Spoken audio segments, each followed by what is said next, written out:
ಬಂಗಾಳದಲ್ಲಿ ದಶಕಗಳ ಕಾಲ ಆಡಳಿತ ನಡೆಸಿದ ದೀದಿ ಸಿಎಂ ಕುರ್ಚಿಯಿಂದ ಕೆಳಗಿಳಿದ್ರೂ ಅವರ ಅಧಿಕಾರ ಮುಗೀತು ಅಂತ ಅಂದ್ಕೊಳ್ಳೋ ಹಾಗಿಲ್ಲ. ಯಾಕಂದ್ರೆ ಮಾಜಿ ಅಂತ ಅನ್ನಿಸ್ಕೊಂಡ್ರೂ ಅವರ ಬೆನ್ನಿಗೆ ರಾಜವೈಭೋಗದಂತಹ ವಿಶೇಷ ಸೌಲಭ್ಯಗಳು ಅವರ ಪಾಲಿಗಿದ್ದೇ ಇರುತ್ತೆ. ಕೇವಲ ಭದ್ರತೆ ಮಾತ್ರ ಅಲ್ಲ, ಜನಸಾಮಾನ್ಯರಿಗೆ ಸಿಗದ ಕೆಲವೊಂದು ಸ್ಪೆಷಲ್ ಪವರ್ಸ್ ಹಾಗೆ ಸೌಕರ್ಯ ಮಮತಾ ಬ್ಯಾನರ್ಜಿ ಅವರು ಹೋದ ಕಡೆ ಎಲ್ಲ ಫಾಲೋ ಮಾಡುತ್ತೆ. ಅಧಿಕಾರ ಹೋದ ಮೇಲೂ ಮಮತಾಗೆ ಸಿಗೋ ಆ ಸೌಲಭ್ಯಗಳು ಯಾವ ರೀತಿ ಇರುತ್ತೆ ಗೊತ್ತಾ?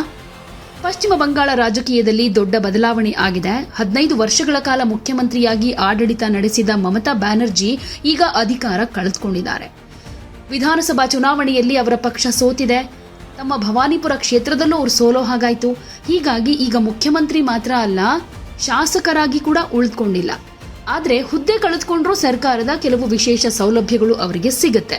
ಅಂತಹ ಸೌಲಭ್ಯಗಳೇನೇನೆಂದ್ರೆ, ಭಾರತೀಯ ಸಂವಿಧಾನ ಮತ್ತು ಪಶ್ಚಿಮ ಬಂಗಾಳ ಸರ್ಕಾರದ ನಿಯಮಗಳ ಪ್ರಕಾರ ದೀರ್ಘಕಾಲ ಶಾಸಕರಾಗಿದ್ದವರು ಅಥವಾ ಮುಖ್ಯಮಂತ್ರಿಯಾಗಿ ಸೇವೆ ಸಲ್ಲಿಸಿದ್ದವರಿಗೆ ಕೆಲವು ನಿವೃತ್ತಿ ಸೌಲಭ್ಯಗಳು ಸಿಗುತ್ತೆ.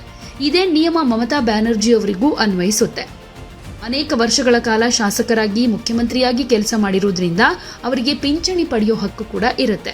ರಾಜ್ಯದ ನಿಯಮಗಳ ಪ್ರಕಾರ ಮಾಜಿ ಶಾಸಕರಿಗೆ ಕನಿಷ್ಠ ತಿಂಗಳಿಗೆ ಸುಮಾರು 31,000 ರೂಪಾಯಿ ಪಿಂಚಣಿ ಸಿಗುತ್ತೆ. 5 ವರ್ಷಕ್ಕಿಂತ ಹೆಚ್ಚು ಅವಧಿಗೆ ಸೇವೆ ಸಲ್ಲಿಸಿದ್ರೆ ಪ್ರತಿ ಹೆಚ್ಚುವರಿ ವರ್ಷಕ್ಕೆ ಹೆಚ್ಚುವರಿ ಹಣ ಸೇರುತ್ತೆ.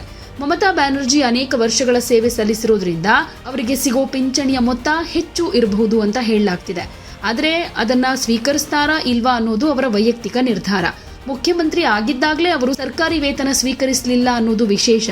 ತಮ್ಮ ಪುಸ್ತಕಗಳ ರಾಯಲ್ಟಿ ಹಾಗೆ ಚಿತ್ರಕಲೆಯಿಂದ ಬಂದ ಆದಾಯದಲ್ಲೇ ಬದುಕ್ತಾ ಇದ್ರು ಅಂತ ಹೇಳಲಾಗ್ತಾ ಇದೆ.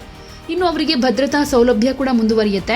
ದೇಶದ ಪ್ರಮುಖ ರಾಜಕೀಯ ನಾಯಕರಲ್ಲೊಬ್ಬರಾಗಿರೋ ಕಾರಣ ಭದ್ರತಾ ಸಂಸ್ಥೆಗಳ ಮೌಲ್ಯಮಾಪನದ ಆಧಾರದಲ್ಲಿ ಅವರಿಗೆ ಕಟ್ಟುನಿಟ್ಟಿನ ಭದ್ರತೆ ನೀಡಲಾಗುತ್ತೆ. ಮುಖ್ಯಮಂತ್ರಿ ಪದವಿ ಕಳೆದುಕೊಂಡ್ರೂ ಈ ಭದ್ರತೆ ತಕ್ಷಣ ಏನ್ ನಿಲ್ಲೋದಿಲ್ಲ. ರಾಜಕೀಯ ಚಟುವಟಿಕೆ, ಸಾರ್ವಜನಿಕ ಸಂಪರ್ಕ ಮುಂದುವರೆದ್ರೆ ಭದ್ರತೆ ಮುಂದುವರಿಯೋ ಸಾಧ್ಯತೆ ಕೂಡ ಹೆಚ್ಚಿರುತ್ತೆ. ಇನ್ನು ಆರೋಗ್ಯ ಸೌಲಭ್ಯ ಕೂಡ ಜೀವಿತಾವಧಿ ತನಕ ಇರುತ್ತೆ. ಸರ್ಕಾರಿ ಆಸ್ಪತ್ರೆಗಳಲ್ಲಿ ಫ್ರೀ ಟ್ರೀಟ್ಮೆಂಟ್ ಪಡೆಯೋ ಅವಕಾಶ ಇರುತ್ತೆ. ಅಗತ್ಯ ಇದ್ರೆ ಖಾಸಗಿ ಆಸ್ಪತ್ರೆಗಳಲ್ಲಿ ಚಿಕಿತ್ಸೆ ಪಡೆದ್ರೂ ಸರ್ಕಾರದಿಂದ ನಿಯಮಾನುಸಾರ ಹಣ ಮರುಪಾವತಿ ಸಿಗಬಹುದು. ಇದು ಮಾಜಿ ಶಾಸಕರಿಗೆ ಕೊಡೋ ಪ್ರಮುಖ ಸೌಲಭ್ಯಗಳಲ್ಲೊಂದು. ಇನ್ನು ಕೆಲವು ಪ್ರಯಾಣ ಸೌಲಭ್ಯಗಳು ಕೂಡ ಇರುತ್ತೆ. ಮಾಜಿ ಶಾಸಕರಿಗೆ ರೈಲು ಪ್ರಯಾಣಕ್ಕಾಗಿ ವಿಶೇಷ ಕೂಪನ್ಗಳನ್ನು ನೀಡಲಾಗುತ್ತೆ. ಇದರ ಮೂಲಕ ದೇಶದ ವಿವಿಧ ಭಾಗಗಳಿಗೆ ಉಚಿತ ಅಥವಾ ರಿಯಾಯಿತಿ ಪ್ರಯಾಣ ಸಾಧ್ಯ. ಜೊತೆಗೆ ಕೆಲವು ಸಂದರ್ಭಗಳಲ್ಲಿ ಕಚೇರಿ ಸಹಾಯಕ ಸಿಬ್ಬಂದಿಯ ಸೌಲಭ್ಯ ಕೂಡ ಸಿಗಬಹುದು.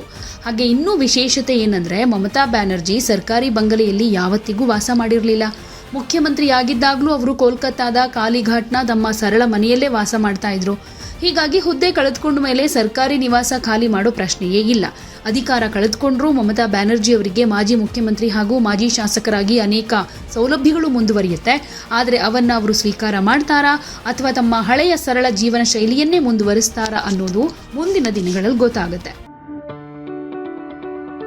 ಯಾವುದೇ ಸುದ್ದಿಯ ಅಪ್ಡೇಟ್ ಅನ್ನ ಮಿಸ್ ಮಾಡ್ಕೊಳ್ಬಾರ್ದು ಅಂದ್ರೆ ಈಗ್ಲೇ ಒನ್ ಇಂಡಿಯಾವನ್ನ ಸಬ್ಸ್ಕ್ರೈಬ್ ಮಾಡಿ. ನಿಮಗೆ ಬೇಕಾದ ಭಾಷೆಯಲ್ಲಿ ಎಲ್ಲಾ ಸುದ್ದಿ ತಿಳಿಬೇಕು ಅಂದ್ರೆ ಒನ್ ಇಂಡಿಯಾ ಆಪ್ ಅನ್ನ ಡೌನ್ಲೋಡ್ ಮಾಡ್ಕೊಳ್ಳಿ.